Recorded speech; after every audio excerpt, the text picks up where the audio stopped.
La la la, baby, matulog ka na.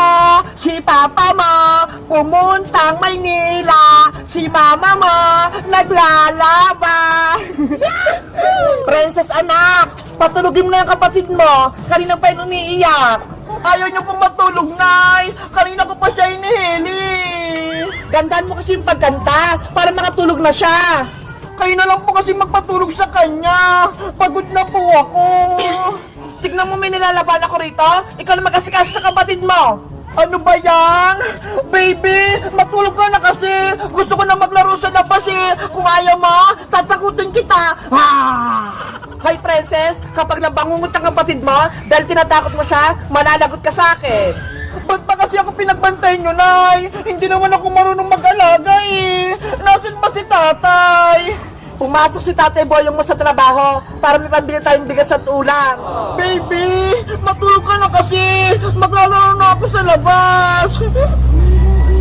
Ayun, nakatulog na siya. Pwede na akong maglaro.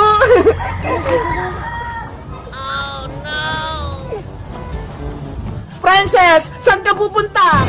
Maglalaro na po ako, Nay. Nakatulog na po si baby. Sige, basta balik ka agad ha. Walang magbabantay sa kapatid mo. Apo, Nanay Bebang. Hay nako, ang hirap pala maging nanay-nanay. Ang daming gawain sa bahay. Nakakapagod. Tapusin ko na nga lang itong nilalaban ko. Yay! Nakalabas na ako! Tulog na si baby! Makapaglaro na ako!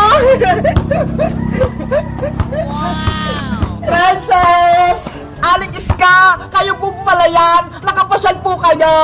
Nasaan si Nanay Bebang mo? May ibibigay ako sa kanya. Ano po yung hawak niyo?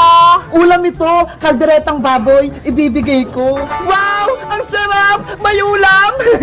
Nasa bahay po si Nanay Bebang Aling Iska, naglalaba. Ganun ba? Diyan ka lang, Princess ha? Pupunta lang ako sa bahay nyo. Aling Iska, sama na po ako sa pag-uwi. Hindi na po ako maglalaro.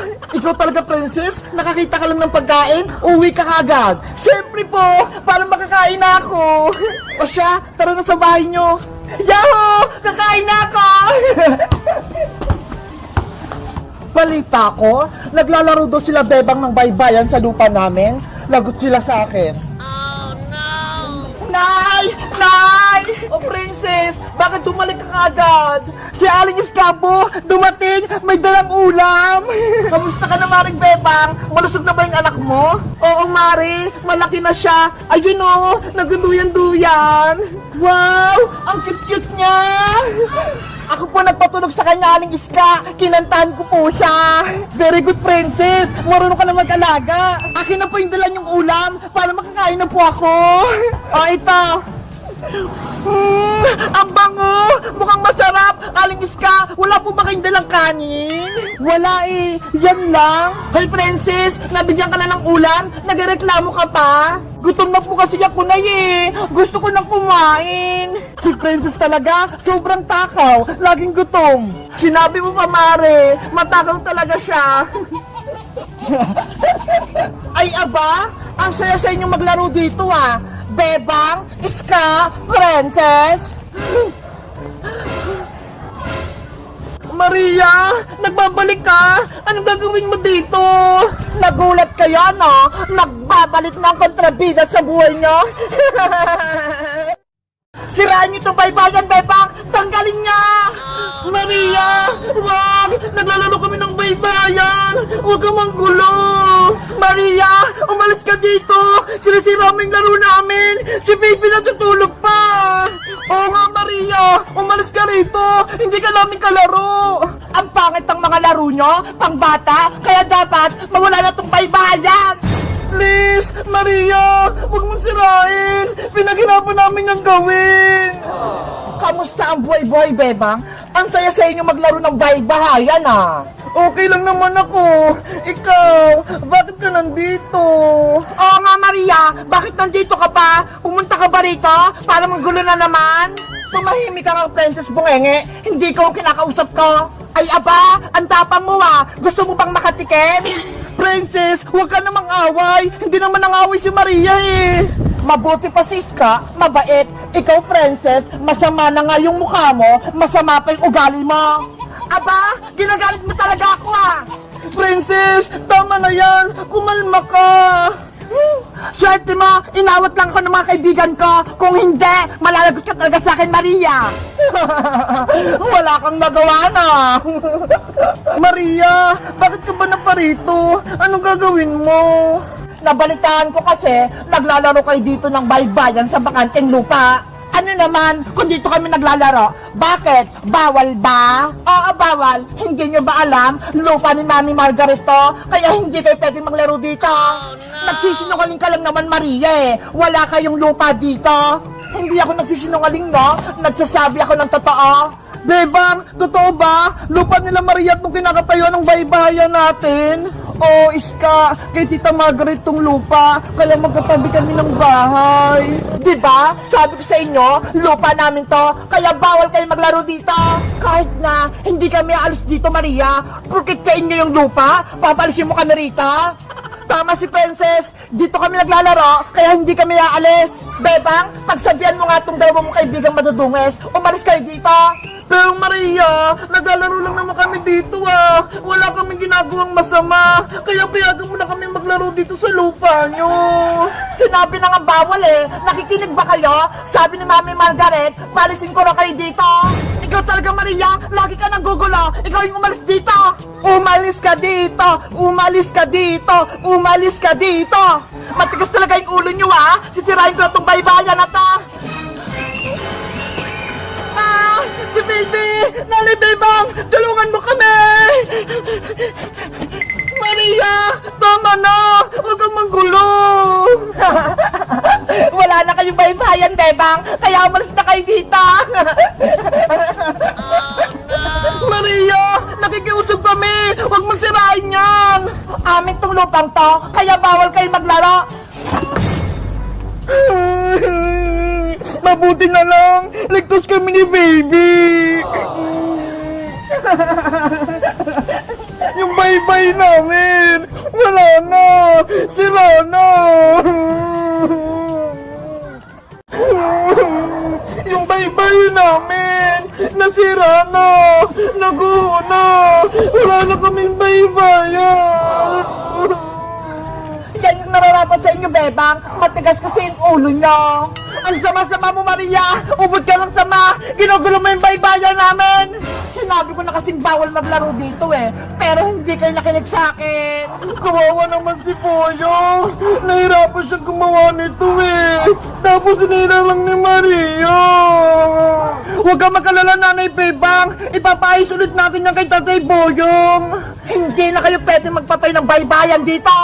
Bakit bang sumasama mo, Maria? Wala naman kami ginawang masama sa'yo, ah.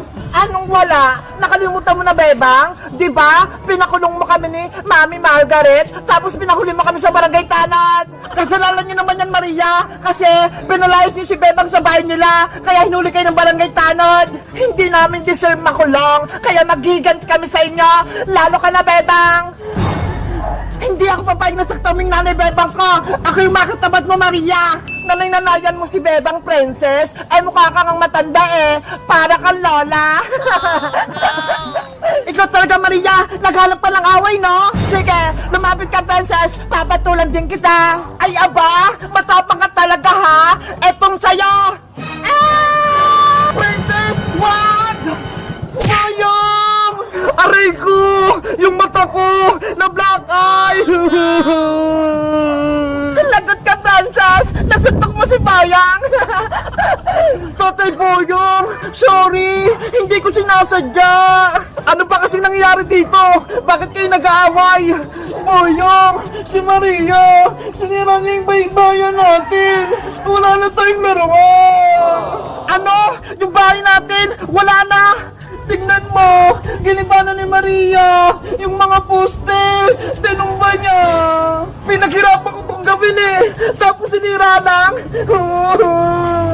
Tatay Boyong, pagalitan mo nga si Maria! Siya'y may kasalanan! Maria, bakit mo sinira to? Naglalaro lang kami ng bahay-bayan ah! Bakit ka lang gugulo? Eh kasi nga, bawal maglaro dito. Lupa to ni Mami Margaret. Kaya may karapatan ako magpalis sa inyo.